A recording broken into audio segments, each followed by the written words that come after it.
Hingað komin Rúrí, sælvertu. Sælvertu. Það var að koma út í Þýskalandi stór bók með verkum eftir þig og textum þig og textum eftir þig. Það Kristján Sjön sem að ritstýrir bókina, hann hefur nú verið hér á Íslandi og starfað á Íslandi.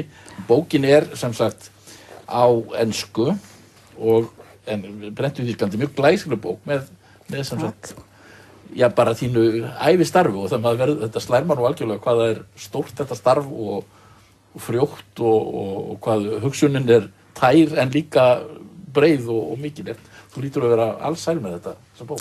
Ég mjög hamingjusöm með hana og ekki bara að það séu góða greinar og fallega ljósmyndir eftir marga af okkar þekktustu ljósmyndurum og erlenda en líka hönnunin eftir hann vinnustofu Alla Hilmarssonar. Já.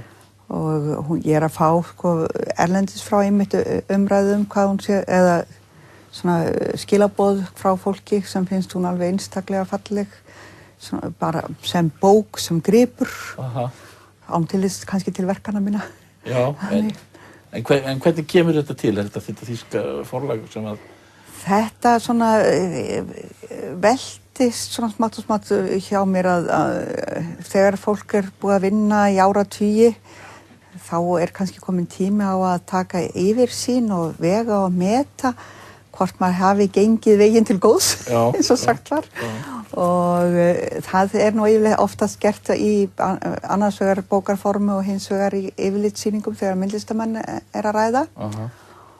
Og þetta svona við Kristján Sjön, við höfum náttúrulega unnið saman í nokkur ár og þegar við vorum bæði hætt að vinna þarna hjá Kynningarmiðstöð íslenskrar myndlistar þá fæddist þessi hugmynd að framhald á þessari bókaútgáfu sem að byrjaði í samstarfi Kristján og síðan Kynningarmiðstöðurinnar og Hattie Kans þegar að Icelandic Art Today bókin var gefin út. Já, einmitt, já. Sem að fór bara á sinn hógværi hátt sigurgöngu heimi því að hún seldist bara upp á nokkrum mánuðum. Þessi bók, hún fæst víða í heiminum eða hvað? Þessi veit ég auglýst til sölu í 35 þjóðlöndum. Já.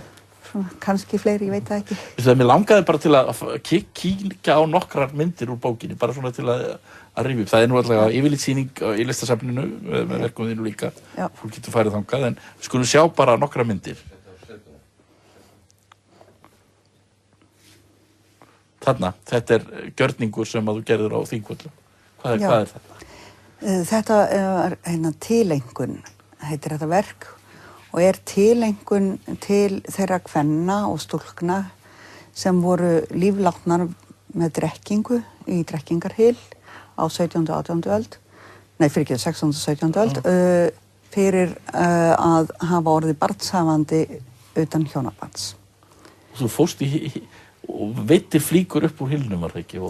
Sko, ég útbjóð svona táknrænar líkamsleifar þessara kvenna og ég kynnti mér eftir bestu getu hvernig þessi aftaka fór fram og reyndi að sjá fyrir mér hvernig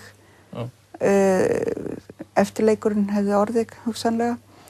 Þannig að þá við notuðum nútíma tækni þá vorum að draga fram þessar líkamsleifar og í rauninni að sýna virðingu, minningu þessara kvenna. Við skulum fá aðra mynd.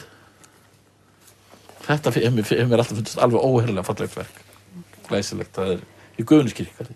Já, þetta minnisvarði Horfna og þá sem hvíla fjarri heimaslóð og heitir Hlið. Þetta skúlptúr sem sagt. Já, þetta innsetning. Innsetning, já. Kannski. En þarna svona hlið til höfuðáttana en líka opið upp. Og það ljósgeisli, þegar rökkvar það sést að það ljósgeisli sem lýsir upp úr miðjunni. Og eins þetta völundarhús, þessi hringir hérna í kringum í stéttinni, þetta völundarhús. Þetta táknrænt fyrir leitina sem að við hefjum við fæðingu og höldum yfirleitt áfram til síðasta andartaks. Já, við skulum fá aðra mynd. Þannig man ég nú fyrst eftir þér þegar þú ert að mölva bensín hérna niður í á listahátíð hérna árið. Já, ég segi nú stundum í gríni, sko, að ég hafi nú orðið heimsfræg í Reykjavík. En það var, ég hafði nú ekki séð það fyrir. Nei, en var hann ekki gildur á lit? Hann var loga gildur. Já. Og þetta var náttúrulega engin tilviljun að ég valdi lúxusútgáfu af Benz, því að þetta náttúrulega tákmynd kannski lífsgæðakapslupsins eða gullkálfsins ef við viljum fara lengra aftur í söguna. Og svona hugleiðingar það hvert við stefnum. Já, skulum fá næstu mynd. Þetta náttúrulega líklega þekktasta myndin eftir þig, allavega hér á Íslandi. Það þekki allir, og ég myndur jafnvel segja að þetta sé einhver vinsalasti skúlptúr, vinsalasta mynd á Íslandi. Það nú einhverjir aðrir, ég held til dæmis að Sólfarið sé alveg sérlega vinsælt. Það vinsælt, en þessi mjög vinsæl. Já, þetta hann ófullgerður þó þessi regnbogi. Og já, hann samt ekki þekktasta verkið mitt því að Archive Endangered Waters sennilega allra þekktasta verkið mitt. Archive Endangered Waters, já. Það þessi skrá yfir vötn í hættu. Já. Og þetta merkilegt, það rosalega mikið verk. Það það, já. Bara eins konar spjaldskrá.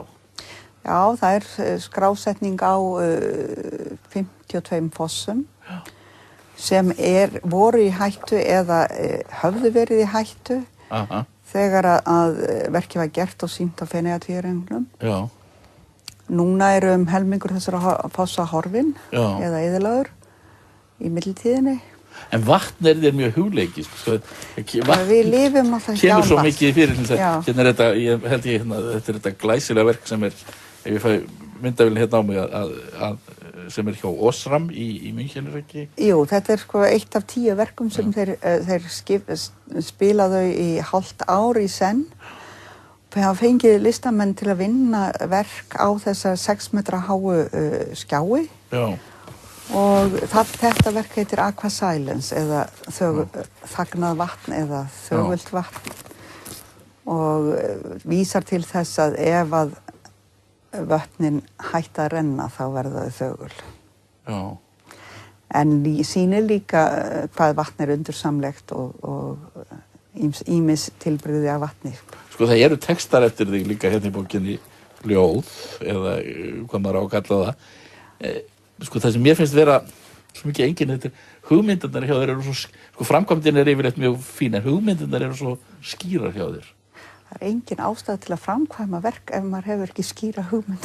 Já, nei, það ánum ekki við alla samt.